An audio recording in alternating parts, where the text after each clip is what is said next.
Welcome back to Hair of the Werewolf, a supernatural and horror-themed podcast. I'm Chase, and I'm here with Lily. Hey, guys. And each episode, we attempt to scare each other with research stories from around the world, and admittedly a few that are out of this world.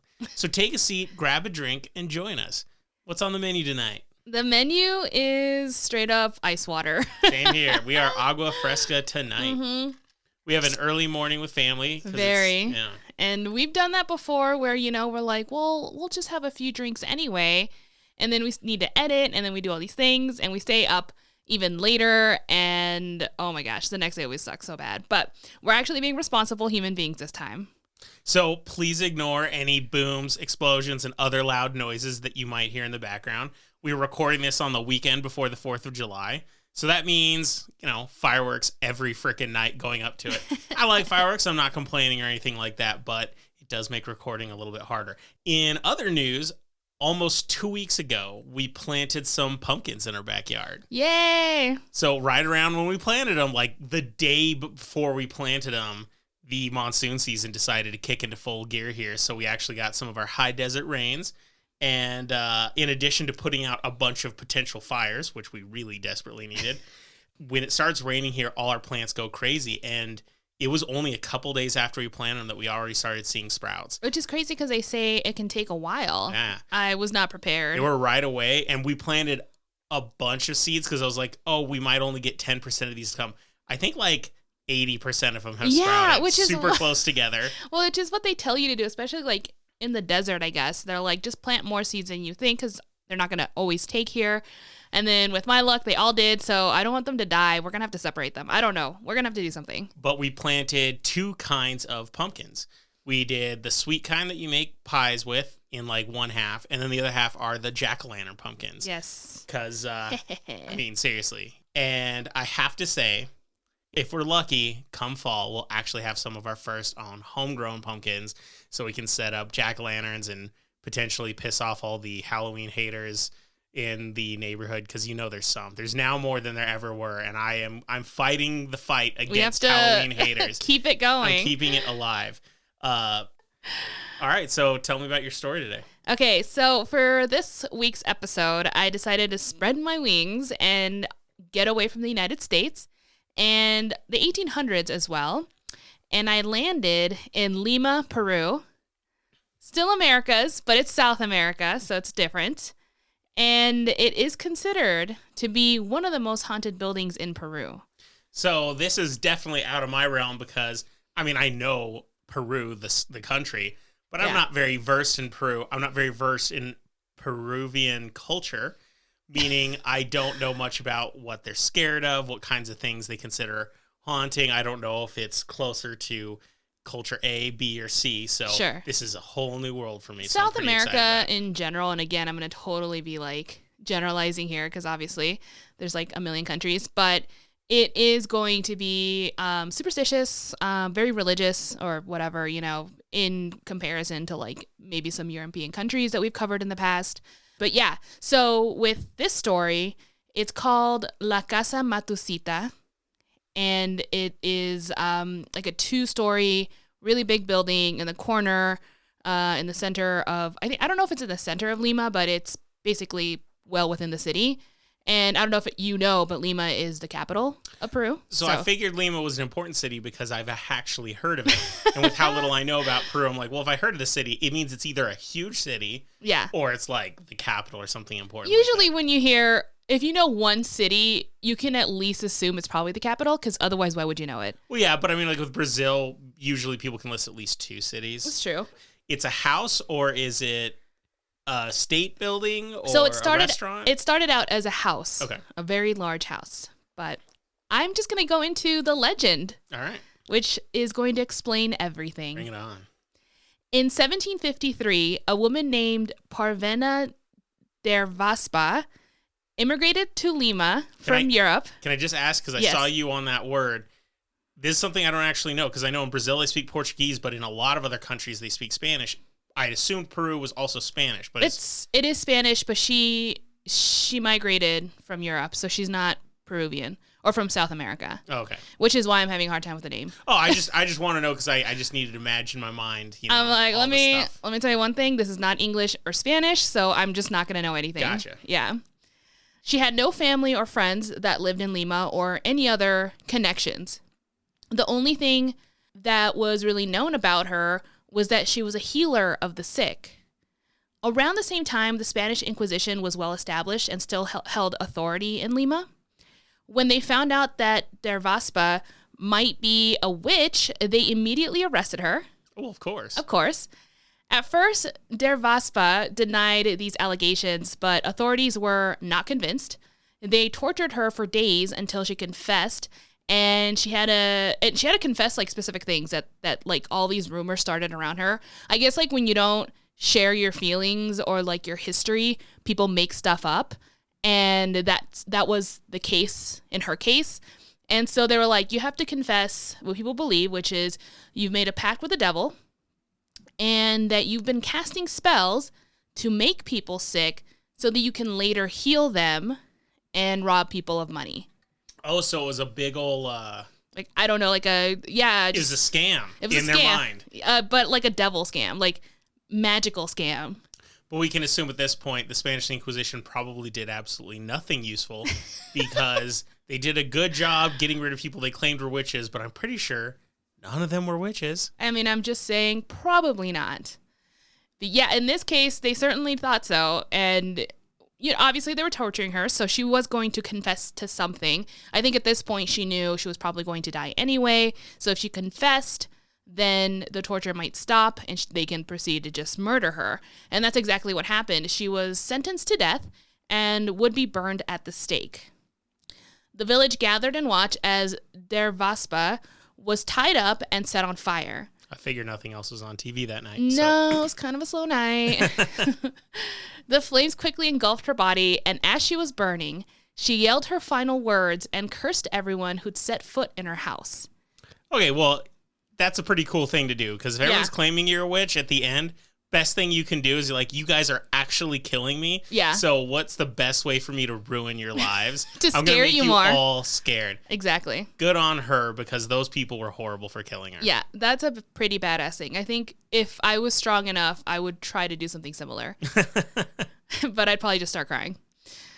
Okay, so that's her story, and from that moment on, it was basically assumed that the property or the building itself was cursed, and people were really scared and didn't want to set foot in there. I mean, they really thought it was, cursed. So remind me how long ago this was, because you said Spanish Inquisition, but that kind of went on for a while. For a long time. So this was, like I said, the Spanish Inquisition has already been there for a long time. So it was 1753. Okay. Yeah. I was wondering, are we talking like 1400s No. or, okay. Yeah. All right. A little like at the end of it kind of thing. Well, it could have been the 1400s because the Europeans came over in 1492. That was like the dumbest thing I've ever said. I mean, I heard it, but I accepted it too. So, okay. So years later, a very wealthy man decided to buy the house. Clearly not a superstitious man. Now, this man was not a kind person, particularly towards his servants. He would often beat them and verbally abuse them on a daily basis. Well, the servants were totally tired of that and wanted to plot a mini revenge. One evening, the wealthy man invited a few friends and associates for a dinner party, which was something he did often.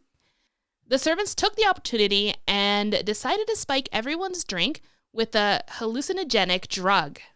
Do you know which drug it was? No, they didn't specify, but I don't even know if they really knew. I mean, they might have known, but I guess you'll see why maybe no one knew what it was. Well, I wasn't trying to sound like some crazy person who's like, I need to know about the drugs. It was just more like curiosity, like what did they have in the 1700s? It's like, this will make them go crazy. I don't know. So the intent was definitely to just scare them, or not scare them, but embarrass their master. And definitely not kill them or anything super malicious. It was just something to get back at him because he's so mean. Once the drinks were served, the servants waited in the hallway with anticipation. A couple of minutes passed, and the guests were still laughing away as if nothing was wrong. But then the room became very, very quiet. Uh-oh. Yeah, the servants leaned against the door, but heard nothing for several minutes. Then, just as they were going to enter the dining room, they heard yelling, growling, and people screaming in agony. Oh no, were they all having a bad trip? Terrified, the servants fled and waited until the horrible sound stopped. They didn't even look inside? No, well, I mean, would you? I'd be like, they're the ones who poisoned them. Oh, these guys suck. I mean, everyone sucks, I think. Finally, one of the servants decided to open the door to see what had happened. Lying on the ground was their master and his guest, completely mutilated. What? Yeah. Their arms, legs, and stomach were ripped and pulled apart. It turns out that the drugs fed to the guests were too strong, and it caused everyone to become violent towards each other, resulting in their deaths. Now, that is one theory. Other people say that the drugs allow them to maybe see the evil in the house that was attacking them, or they became possessed. I mean, there's a lot of speculation here. All right, so before you continue, this reminds me of two completely different movies. Okay. So at the beginning, when you said they drugged him and they waited outside for it to hit, it was totally like the movie Detroit Rock City when they're trying to save their friend from the Catholic school. Oh, yeah. So they put shrooms on the pizza they deliver to the... Oh, that's right. I haven't seen that movie in years and years. But in that movie, he gets really, really high, and they go in there and they take their friend back. So it kind of stops being similar there. Sure. But then it becomes like the movie Serenity, where... What? Oh, where when they... this planet gets drugged, and some of the people, their reactions to the drug makes them incredibly violent, and they start killing people in horrifying ways. Mutilate themselves and other people, and they become like this lore almost because it's so unbelievable. So they just created Reavers, is what you're saying. Yes. And so when they discovered this horrifying scene before them, the servants ran out of the house screaming, which drew quite a bit of crowd. And once people realized what had happened, the servants were arrested. But because they basically lost their mind, they were admitted into a hospital where many of them ended up committing suicide. What? Yeah, so I don't know what's going on. Did they talk about what they were going through before they committed suicide, or were they still just... rampantly crazy at that point? So. I mean, I think they were confessing. They were saying, it wasn't supposed to be this bad. I don't know what happened. And then people couldn't handle it and killed themselves. And I think others went to jail, things like that. So, I mean, it was not a good ending for anyone. So, I mean, we just have another second bad event related to this place. Yes. So this is just the people that ended up living there. So it's not even then there was a few people that lived, nothing happened. And then, no, it's so far it's everyone. Now, after these horrible deaths, no one was willing to live in the house. For nearly a century, the property remained vacant until a man named Mr. Matsushita, a Japanese immigrant, brought his family to live there. This is also where the name Casa Matusita comes from. So they just changed it a little bit, obviously. And Mr. Matsushita converted the bottom floor into a shop where he worked, and then the second floor is where the family lived. For a while, the family was doing great, and nothing seemed out of the ordinary. It wasn't until after a couple of months that Mr. Matsushita began to display some odd behavior. Yeah, he started to become very angry and paranoid, which is very much out of his character. One day, while Mr. Matsushita was working in his shop downstairs, he realized that he forgot something in his house. So he just went upstairs, but as he got closer, he could hear someone moaning. Slowing his pace, he approaches closer to the noise, which happens to be coming from his bedroom. And when he opens the door, he sees his wife with another man in bed. Oh, no. Oh, yes. I mean, maybe that's why he was mad, because he could tell something was not right. That's very true. It doesn't sound like it was a very happy marriage. There could have been a lot of reasons. But either way, he completely went crazy, grabbed a knife, and then stabbed his wife and her lover. Still filled with rage, he went into the kids' room and stabbed all of his 3 kids to death. God. And then finally killed himself. So, yeah, maybe their marriage wasn't cool, but I would say that's an overreaction. So there was definitely something horribly wrong with his mind. I think when you take your anger out and murder people who are not the ones who did anything wrong. I know, it's what the hell? That's a 100% overreaction. Yeah. And anyone who harms a kid, you suck. Yeah. So this guy sucks. You are not allowed to listen to our podcast anymore. Yeah. Stop listening. If he's a ghost right now, go away. Good. Yeah. You prick. Yeah. I hope whatever her name was puts a spell on you. Okay. So those are like the big ones, the ones that are on record, actually. So these names really did exist and what had occurred, although there aren't a lot of records, mostly because there just wouldn't have been. It is definitely heavily in the culture and the lore of. So what you're saying is the specificities might be part of legend or not, but these are real events to some degree. Yeah, so Matsushita really did live there, and I think the whole murder thing probably happened. Yeah. And plus all as the far people as I who understand, died at the drug party. Yeah, so that's what it seemed like whenever I was reading an article. It was, I mean, I saw pictures of them, so I mean, these people did exist. I don't have any police reports from, the 1800s. I think was when they started living there. Though, right? Yeah, I think it was. Yeah, so yeah, I can't quite tell you, but they did exist. That's for sure. So after these murders, there really wasn't a lot of information about the building and its inhabitants. So even though it could have been like, oh, there might have been tenant, whatever his name was there for like a month or something like that. There wasn't anything else concrete. Nothing noteworthy. Right. Except the only thing is that what the locals would say is that a couple of families would end up renting the second floor because the bottom floor, I guess from that time on, stayed a shop. Okay. Yeah. Often people would start complaining of voices, hearing screaming, and feeling like they were going crazy. Children were often the main target and would become traumatized for the rest of their lives, I know, and never quite recovered from living in that house, which is very sad. I guess that totally tracks with if a guy killed a bunch of children and he's now haunting the place, yeah, he'd go after children. I think he's a horrible person. Damn. So now we're in the 1900s, and like I said, there were a few tenants that gave it a shot, but even they were kind of scared away. And the house, again, stayed mostly vacant. Man, for this amount of time, you think they'd just demolish it. Right, that's what I'm saying. But in one instance, a tenant that was renting, but he was renting the first floor, not the second, the shop, so he was actually just working there, began to complain about hearing strange noises from the second floor. Knowing the building's history and the fact that no one should be up there, he contacted the owner and requested that he investigate. The owner himself did not come, but rather decided to send a priest to perform an exorcism. He's like, I ain't going there. I'm going to send a priest. I just love that. It's like saying, hey, do you have a gun I could borrow? He's like, I got a tank. Yeah. Let's do that. Oh my God. I got a wrecking ball. Okay. The priest gets there, goes to the second floor, and starts his exorcism. All the while, the tenant waits downstairs. The tenant hears the priest walking around until he suddenly hears multiple screaming in absolute agony. Like multiple voices, he said. Okay, so not just the priest. Ooh. Yeah. I mean, one of them could have been the priest, but he said it's distinctly many voices.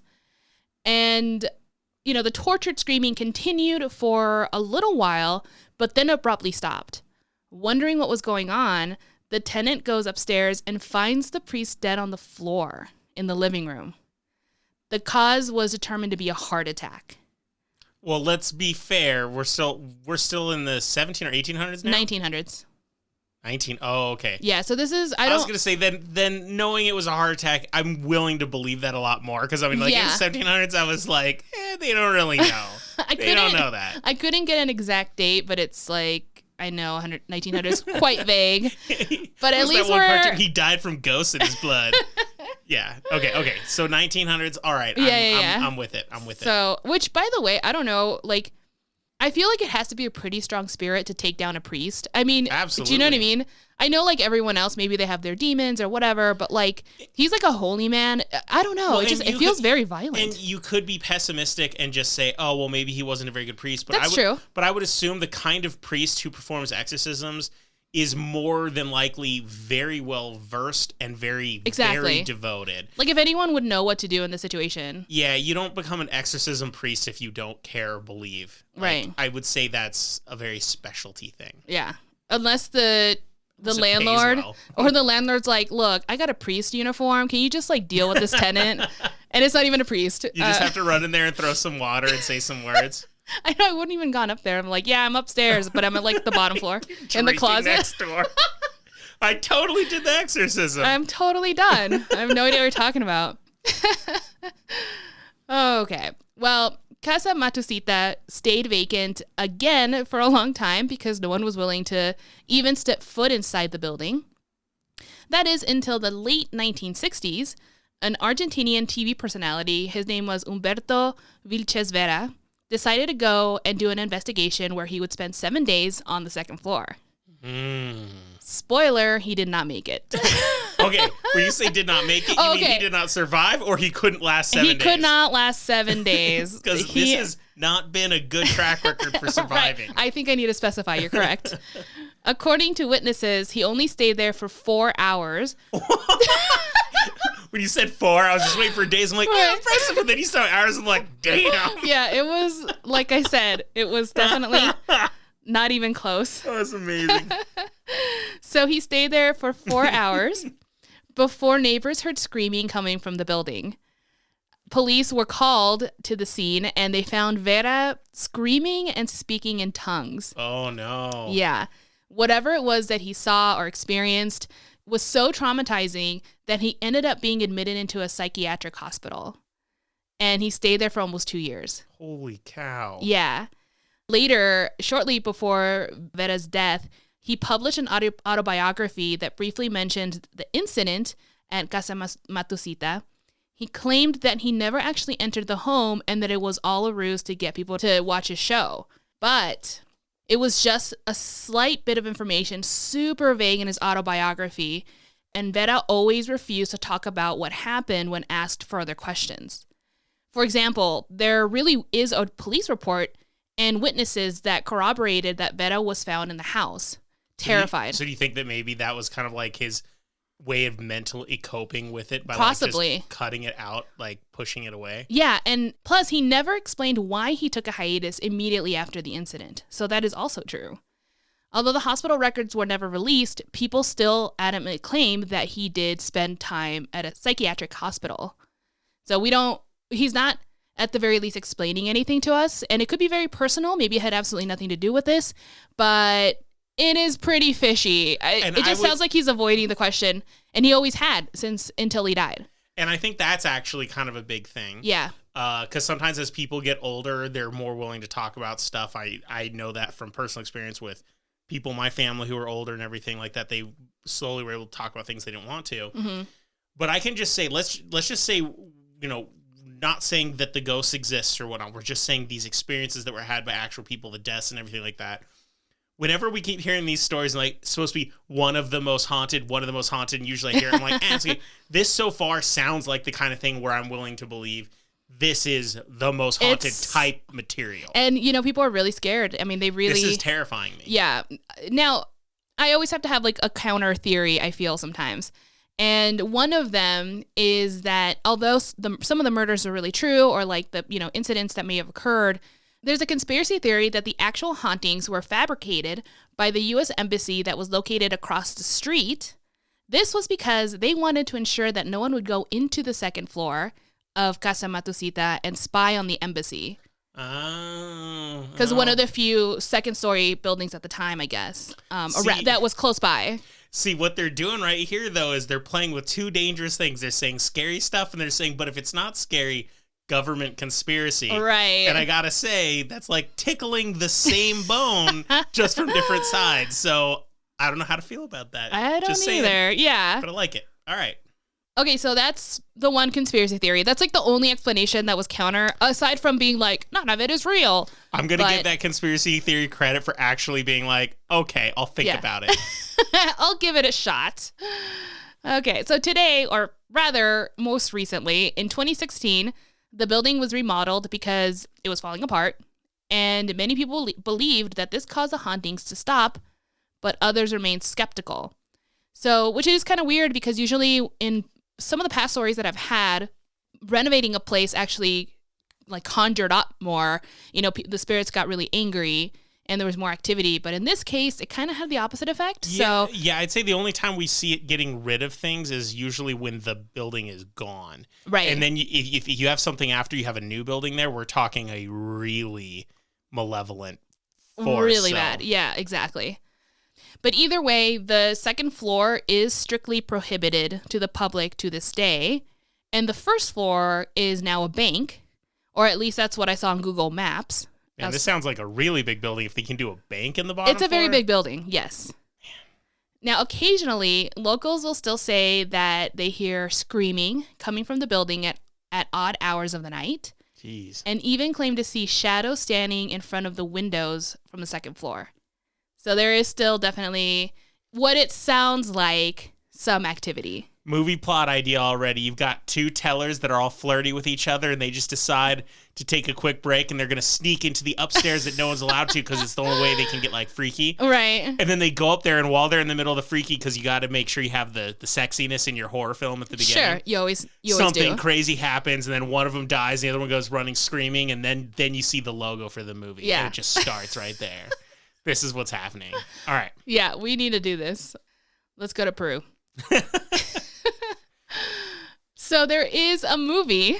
Funny you should mention. Oh, did I just describe the beginning? What is No. it? Panic in Peru. Panic in Peru. No, well, this one came out in 2014. It's called Secreto Matusita, which translates to secret. Yeah. Matusita. It is in Spanish, and I think there's English subtitle option, but I'm not 100% sure. You can translate for me. No. You're like, I'm going to be drinking. You back off. Yeah, I was like, I know this language. I'm just going to listen. Now, there is, I think there might be a dubbing version, but you know how that never works out. So let's hope there's just subtitles. Anyway, the premise of the movie is pretty straightforward, and the movie description is, quote, video footage depicting a supernatural encounter is all that remains of a filmmaker and his crew who disappeared while exploring a haunted house, end quote.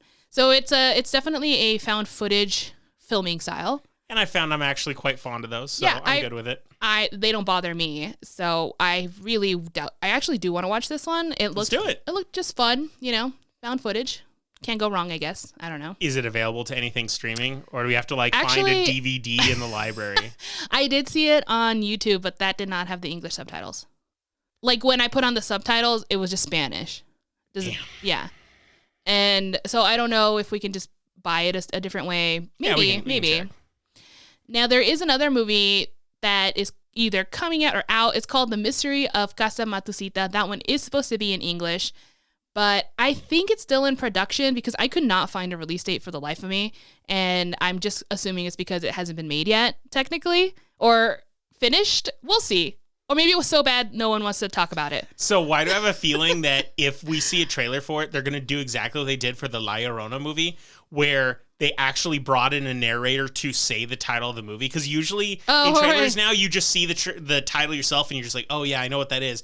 But for La Llorona, because they knew most people would not know how to pronounce it. They'd be like Llorona. Yeah, La Llorona. Yeah. They're like, we have to get a guy to come in and say La Llorona. So people are like, oh, now I know how to do it. And they would do that here too because it's a foreign word. And it's not the easiest for sure, I think, if you don't obviously know. But yeah, I have no idea. I couldn't even find a trailer. I have no clue what this English movie is doing. Spanish one exists, so if you know Spanish, go for it. But that is the end of my story. So I have to ask. Oh, gosh. Do you even want to see the building? Oh, yeah. So if we're in Peru and we're in Lima, yeah, you would want to make an effort to at least go to the building. Yes. Would you go into the bank? Probably, but I'd probably look really awkward because I wouldn't know what else to do when I enter since I don't have an account. I don't know, just bring some American money and say I need to convert it. And ooh, now I have haunted money. Now you have haunted money. Now, further question. If you found a way to sneak into the second floor, would you do it? You know what? I'm going to say probably not because, or are you saying like guaranteed I won't get caught? By authorities, sure. I don't know what's going to happen to you in the spiritual realm, but by authorities, we're picking a very hypothetical scenario. I think I would. I'd probably go into the stairway, take a peek, and then run away. You know what's going to kill me? What is going to end up being my demise is you're going to go into all these haunted buildings and you're going to keep bringing horror crap back with you, and one of them's going to kill me. I think they can all be friends, and then maybe they'll ignore us. Yeah. That's my thoughts. And you're just going to be like, it wasn't me, it was a ghost. It wasn't me. You would go into all these. I would be willing to see the building. Mm-hmm. I will not go into the bank. Not even the bank? This might be the most terrifying place you've described to me. No way! Yeah, Yay! I can't even walk in there. It's interestingly one of my shorter stories as well, but I do want to see it, so I can see a picture if I go online, like obviously like Google Maps, something like that. yeah. I got to take a look at it. I've pictured this really horrifying building, but if it's a bank, I bet it looks all nice now. It looks so just like a building. Yeah, and I mean, it looks old. It's an older building, but my imagination is definitely giving it, creepy vibes. Like, I don't know, I'm maybe imagining the upper windows are like broken and but I'm like, that's not going to be like that with a bank. So I think you might have vibes from it and you're like, that does look creepy. Maybe. I don't know. To me, it looked normal. And plus, when it says bank on the side of it, you're like, bank. Bank. Yeah. All right. Well, that was super creepy. Cool. Well, I'm glad. I hope everyone thought so as well. Well, I have another creepy place too. So I want to hit on that story, but I've already blasted through my ice water, so I need some more. We're going to take a quick break, and when we come back, I got a new fun one for you. Cool. Okay, guys, so we're back. We have our delicious water, and now Chase has a delicious story. Represent all my hydro homies. God. All right, so for you listeners out there with children, take a moment to imagine a scenario I read about recently. Say you call out that dinner is ready, and your children, regardless if you only have one child or 4 children, no matter the number, and they come hungrily to the kitchen or the dining table, wherever you like to have your food. But before you have a chance to serve any of them, something catches you off guard. Something catches your eye. There's one too many kids before you. And it isn't a friend who's over, after school for dinner. It's not someone who's spending the night. There's something else there. And you don't quite know what to make of the situation. You feel a little uneasy, but you can't quite put your finger on it. You probably should be concerned about this new kid, but you can't really focus on why. And then you just decide to have dinner anyway. Ew. Your kids, on the other hand, probably know exactly what that other kid is, because according to some, when people become adults, they lose their ability to see them. And we're going to talk a little bit more about that later. Oh my God, what? This is the weirdest thing ever. So last week I talked about the Seisho Seki, also known as the Killing Stone. It's an alleged possessed rock located in Japan. It was a great change of pace to get away from the 1800s Europe, just like you said earlier. And I decided I wanted to spend a little more time in Japan researching the various haunted locations that it holds. You're not ready to leave, are you? No, not at all. I might be here a while. After all, Japan is high on our bucket list of places we want to visit, so we might as well get a bunch of haunted locations to check out while we're hanging out there. Woohoo! So my next story takes us to the Iwate Prefecture, which is in the very northern part of the main island of Japan. It is very far from the bigger cities that people have heard of, like Tokyo, Kyoto, or Yokohama. This part of Japan isn't heavily traveled by tourists. Northern Japan is particularly mountainous, and most of the cities are smaller and concentrated in the lower elevations. And this means that some of the most beautiful sights in Japan, the natural beauty that you can see, is all located in the northern areas. But it also means it's more rural and remote, at least compared to the mega city regions near Tokyo. So it's kind of like when we went to northern England, and it wasn't like an endless London that spreads out to everywhere. All of a sudden, we could see the hills and the countryside. And we could see all this other stuff. So think of northern Japan that way. It's smaller, but it's so incredibly beautiful. But something comes with being smaller and more remote. That's where all the evil lives. In this prefecture is a small city called Ninohe, which has a population of around 26,000. A river goes through the town called the Mabechi River. If you travel along this river, you will come across a small and unsuspecting inn. This inn is known as the Ryokufuso Inn and is considered the most haunted hotel in the entire country. Oh my God, that's awesome. For anybody at home interested in looking this place up, it is important to note that this is the Ryokufuso Inn in Iwate Prefecture. There is another hotel with the same name in Kyoto. This is not the same hotel. Okay. I'm sure the one in Kyoto is awesome, but it doesn't seem to have the haunted amenity that the one that we're talking about. Definitely not as cool. Got it. As you can imagine, the Ryokufuso Inn in Iwate isn't an ordinary inn. It's what is known as a ryokan, which is a very specific type of inn in Japan.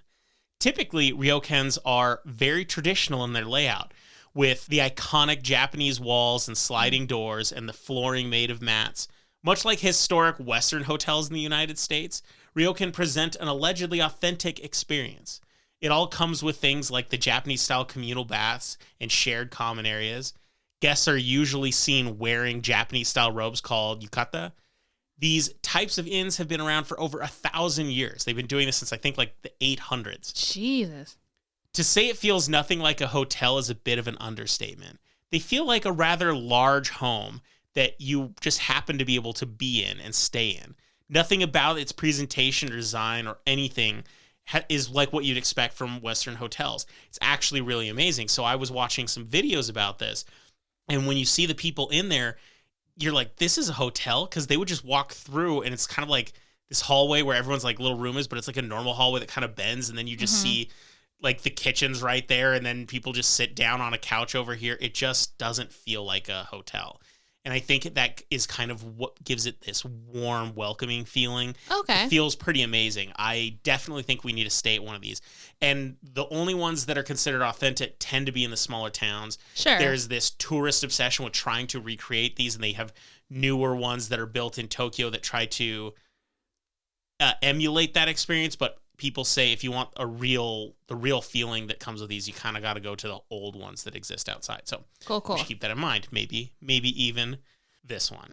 The Ryokufuso Inn opened in 1950, but the structure was a 300-year-old home that was remodeled for this business. Mm-hmm. The inn is said to be home of a spirit known as a Zashiki Warashi, which is a specific kind of spirit.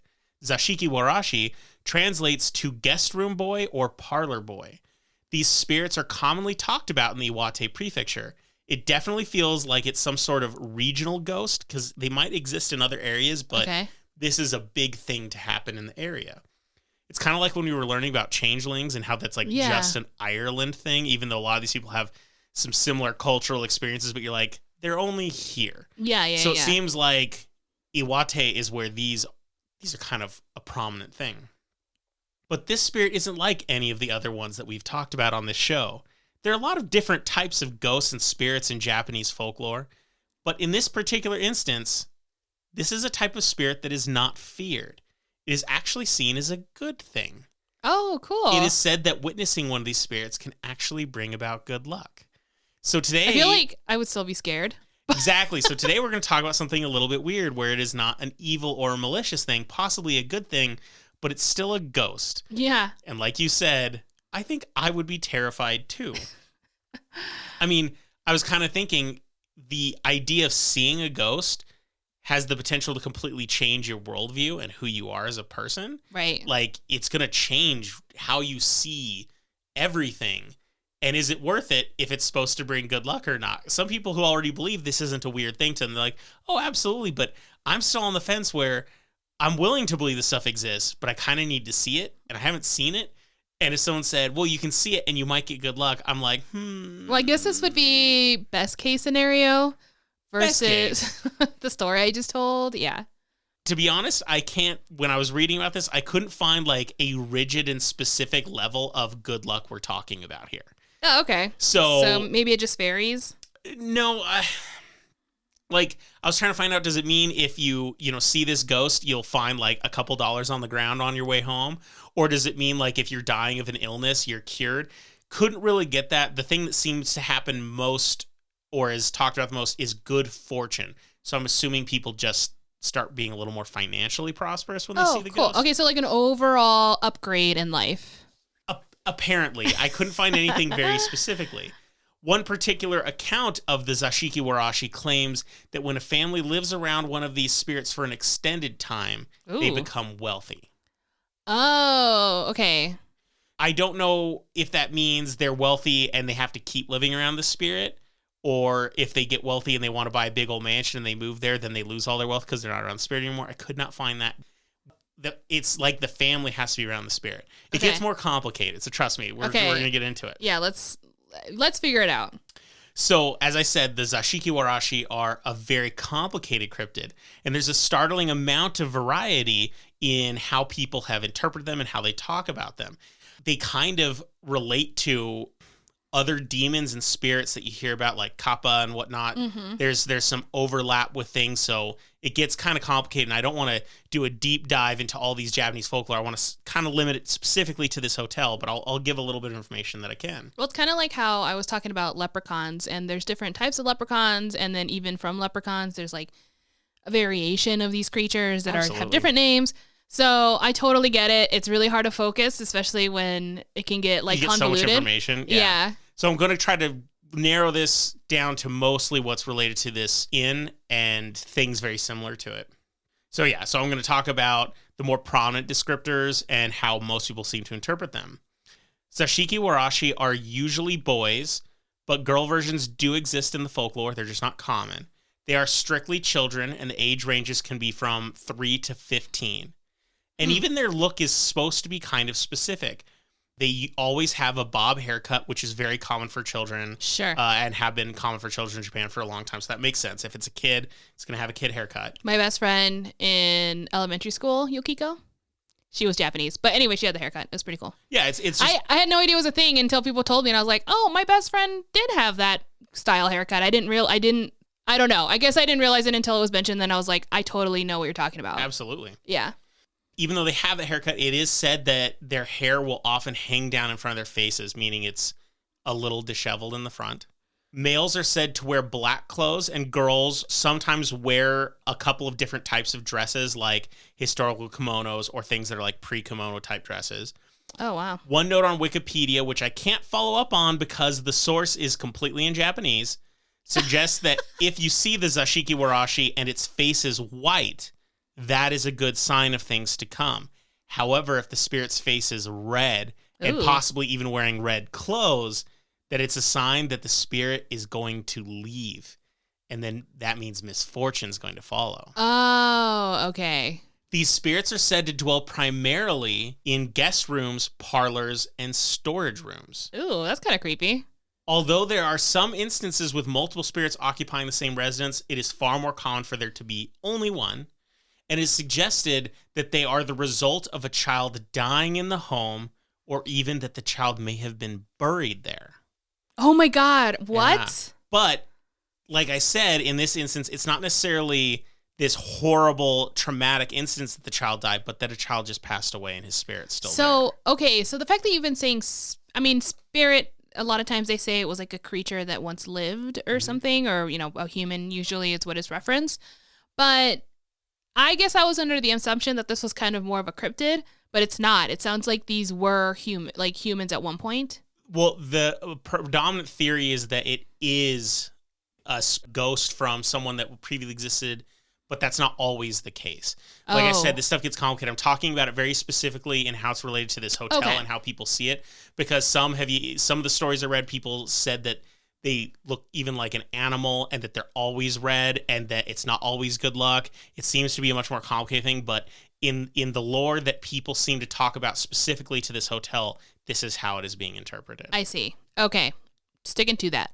So these spirits, these Zashiki Warashi, are known to perform pranks and other types of mischief. One of the more common things they're said to do is make unsettling sounds. And it is often done when people are alone, which admittedly sounds convenient, but at the same time, I get it. I mean, it's always a little more scary when you're by yourself. Even though people are like, sure you did. But at the same time, if there's 3 people there and you hear something, you're just going to be like, oh, it's just some creaking. But when you're by yourself, you're like, who's there? Yeah. Yeah. These sounds can range from snorting and rustling to knocks and scratches. They often leave what is described as ashy or bleached footprints through the house. Oh my God. Yeah, and I'm not sure if when they said bleached, I got kind of confused. Ash made sense, but I mean, like, by bleach, can you clean them up? But it seems like people wake up and they'll see like white powdery footprints, kid footprints throughout the house. Oh no. And that's a hard thing to fake. Yeah. I'm just going to say. So that one kind of messed me up a little bit. That would creep me out if I woke up and there were like little kid footprints, like white kid footprints through the house. I would be like, something ain't kosher here. I was like, I'm going to get my Swiffer and pretend this did not happen. You're going to get a Swiffer and put like a cross on it? Yeah, and get some holy water. Holy Swiffer. The most troubling form of mischief they employ is considerably more physical. They often like to mess with people while they try to sleep. various stories of the spirit walking over their futon while people are sleeping on it, and even turning over their pillow while they're lying on it are ubiquitous. So they really like disturbing sleeping people, but the scariest part is they're apparently super strong. So if your pillow's being messed with and you try to stop it, you won't be able to stop it. They're way stronger than a person. So like you just gotta let it happen. It's gonna happen. Okay, I guess. It's like riding a wave when you get like when you're surfing, you crash, and you're like, you just gotta let go. Just gotta let it happen. I wouldn't know, but that's what people say. Well, I was totally thinking about the scene in Paranormal Activity where the people are just getting dragged out of bed and they couldn't stop it, and you're like, yeah, if it's strong enough to do it, it's like you kind of just gotta. You might as well not hurt yourself on the way out by scratching the floor with your nails. Yeah. I was just thinking they're gonna lose a nail. Yeah, I'm pretty sure that's the last thing on their mind while they're being dragged by a demon. I was like, I think I'm gonna die. Oftentimes, these spirits are treated as if they are welcome, and some people are even known to leave out food for them.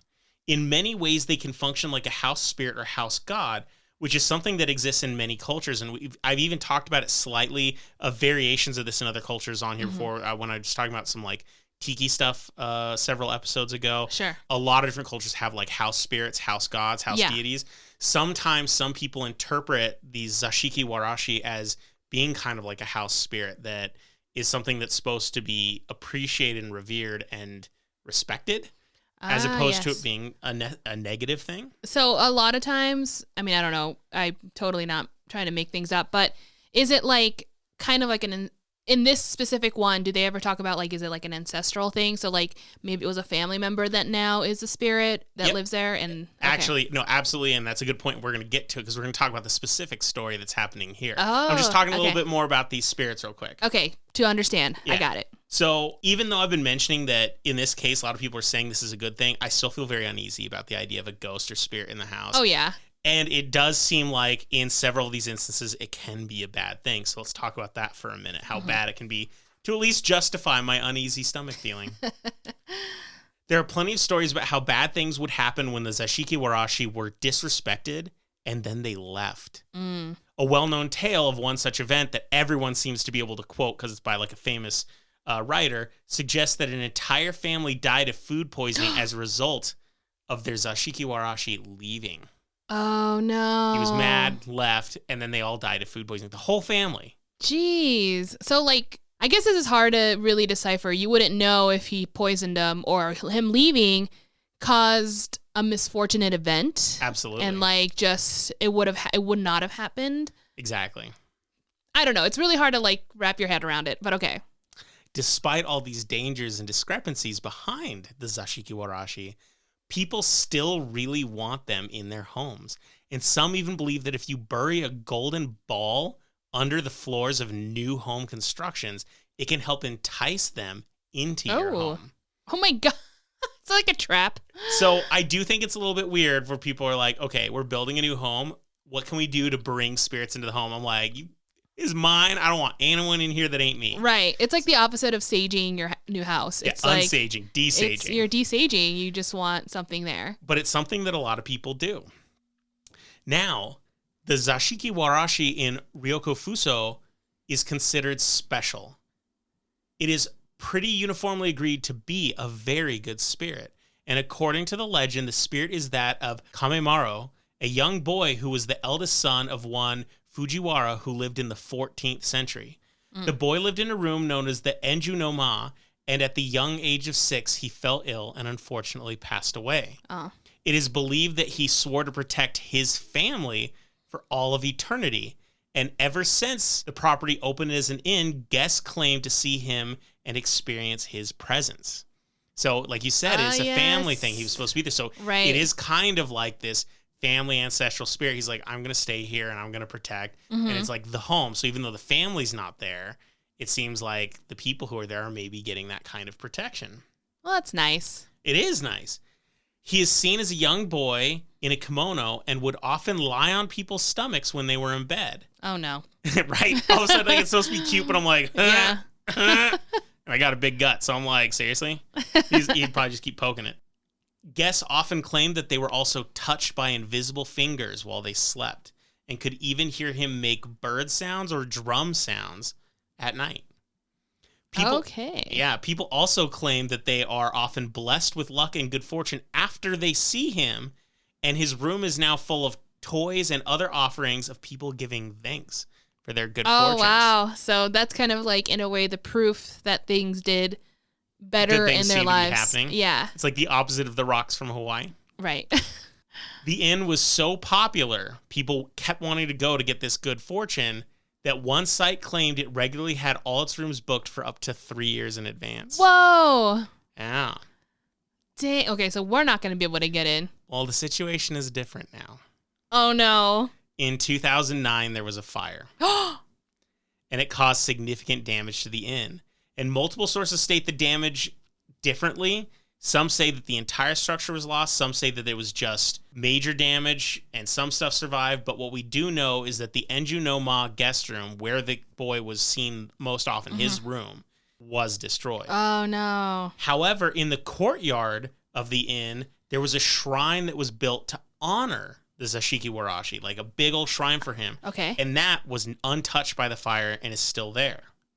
A fundraising campaign was created to help rebuild the hotel. And it should be stated that the rebuild was also a redesign and that it was not the same structure as it was before. They changed things. They actually made less rooms this new time. I think it was to make them a little more roomy for guests or something like that. Sure. But it's not the exact same hotel as it used to be. The rebuild was completed in 2016 and has since reopened for service. And it remains an incredibly popular tourist destination. And many people believe that the survival of the shrine means that the Zashiki Warashi is still there at the hotel. Okay. So I saw a video on YouTube from a user, if I'm doing her name right, Charmeleon. I've been mispronouncing crap all night, so this is a new one. Charmeleon. She's a Canadian who moved to Japan, and she's just been living there, and she does a lot of cool stuff about things that she does in Japan. Sure. Well, she decided that she was going to stay at the Ryokufuso Inn, and this was in 2020, so it was the rebuilt inn. Holy cow. Okay, so that's very recent. Yeah, and it was a great video. Totally worth watching. But at one point, she and her friend are sitting in the lobby of the hotel. And by lobby, it just feels like the living room. Oh. And they're just sitting in the living room, and they're watching a TV screen. And why this TV screen is important is the TV screen is playing a slideshow. And the slideshow is all the guests who took pictures and captured things.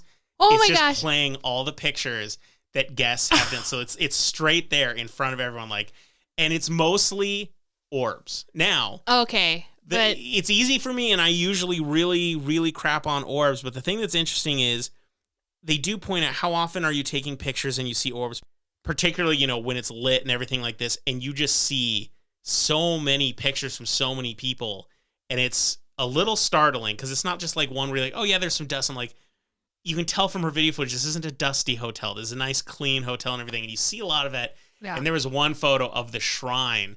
And you see all these orbs and you're like, okay, it was either snowing hardcore or it's bizarre. And apparently it was not supposed to be snowing or anything that day.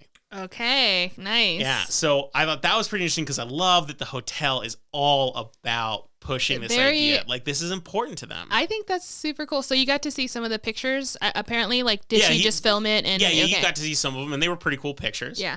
Another amazing thing that this hotel does, so this hotel, I really love that they're, all about it.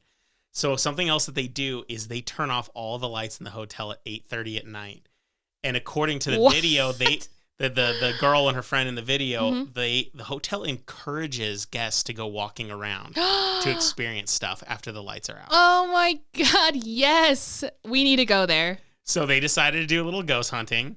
And in the video, they went to the room where the spirit is allegedly been seen multiple times now. It's a new room. It's not the same one, but it has the toys and everything like that to say thank you. And most of the pictures people see are either of that room or the shrine, which is just out the door, where they see most of the stuff, but stuff's been seen all over. And so they were saying in the video, if you see anything, post a comment in the background, because they're mostly doing selfie mode and everything. And then they were also taking regular pictures. I didn't see anything, of course. Sure. It was still pretty creepy, and they were doing it, and she was saying it was pretty creepy, but there were people all walking around the hotel, which is pretty neat, looking for things. Yes. I'm so okay with this. I actually really want to see this video now. But there's also one more thing that this hotel does that is just so cool. So you know how we've stayed at one of our favorite hotels is the Strater Hotel in Durango. Right, yeah. And each room has a little book where people can write, a little about their stay. Like, oh, my name's blah, blah, blah. I was here for a beer fest and I just did all this stuff. Well, this hotel is full of notebooks, and the idea is you're supposed to tell your stories of your experiences with the ghost. Oh my God. So you can like read people's like, oh, I saw this or If you felt can this. read Japanese, you absolutely can. That's also true. So in the I do video, they're not. like scrolling through, but her friend, well, they both speak Japanese, but her friend read some little snippets from some of these stories about things they experienced, and it's really cool. I just thought that was a really neat idea. Like, this hotel went all in on this, and I think it's really cool. And the fact that it's supposed to be a happy ghost, it's supposed to be, he's still, pokes you with fingers and does stuff, messes with you while you sleep. Yeah. But in general, the idea is it's a good spirit and it brings back good fortune. That makes it such a unique experience to me, because even though I'm still terrified of the idea of seeing things, if I had to see a ghost, maybe this is the right way to see This would absolutely be the way, because usually when you get a ghost experience, that's all you get. But like, if this kid pokes you, you might win the lottery. I mean, that sounds pretty cool. I mean, like, usually you're just like, okay, I got poked, great. But, if you do get poked, something comes out of it. That's a good thing. But I also think I do feel like there'd be some sort of obligation. If you go there and you see something and you have a good fortune, I think the idea is you have to like go give a gift and give thanks. Oh, 100%. And all this. And I think that makes it just a very interesting, it's like an exchange. It's like a whole thing. And I think that's interesting, because if you just win the lottery on your own, like, I think your number one goal is making sure everyone you hate in life doesn't know, because they're going to all ask you for money. Oh, right. But in this situation, it's not that. You're like, I have to go thank the spirit who helped me win. And it's just such an interesting idea. Well, I think you can afford the trip this time. So that's the least of an inconvenience, in my opinion. So usually at the end of my stories, I say, would you stay there? But you already announced, you're like, we gotta go. Like 100 times already. We're going. So once again, this is in the northern part of the main island of Japan. So it is far from the big cities. So the idea is, if you're going there, you either have to want to see something up there, or maybe you really want to go to this hotel. So it's kind of out there. I'm the kind of guy that I would love to see all of Japan, not just the big cities. So it's all in it for me. But for some people, this might be just a little too far out of the way. I can see that. Yeah. I mean, I still think it'd be really cool. It's a beautiful area. We saw a movie back in the day called Kikujiro, which is about a little kid, and they go on a road trip and they get out of the big cities and stuff. And I remember both of us having a conversation about how beautiful all those areas looked, and we'd really like to see that. So. Yeah, that movie's amazing, if anyone's curious. But I like that we finally left on a like higher note, because usually we're kind of like, well, that was horrifying. But it's still a slight unease, because we're still dealing with the spirit of a dead child.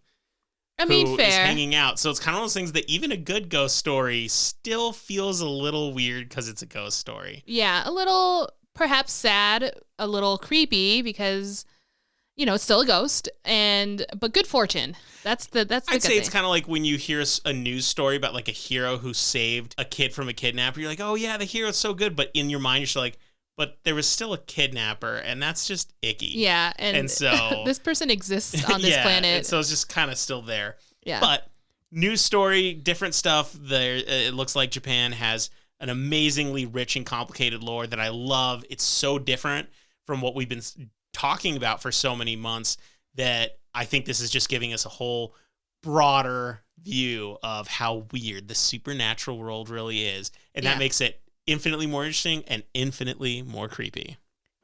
Which is my favorite thing. Well, I think that brings our episode to a close. Thank you guys for joining us. And I hope some of you were pleasantly creeped out by the stories this week. If you have any comments, questions, please drop us a line at hotwpodcast@gmail.com. And for those of you who are listening to us while at work or while you're driving, we hope you have a great day. For those of you that are drinking, we hope your tomorrow isn't too rough. And if you're listening to us because you had too much fun last night and you're suffering today, don't worry, because the best cure for a hangover is fear. Bye. See ya.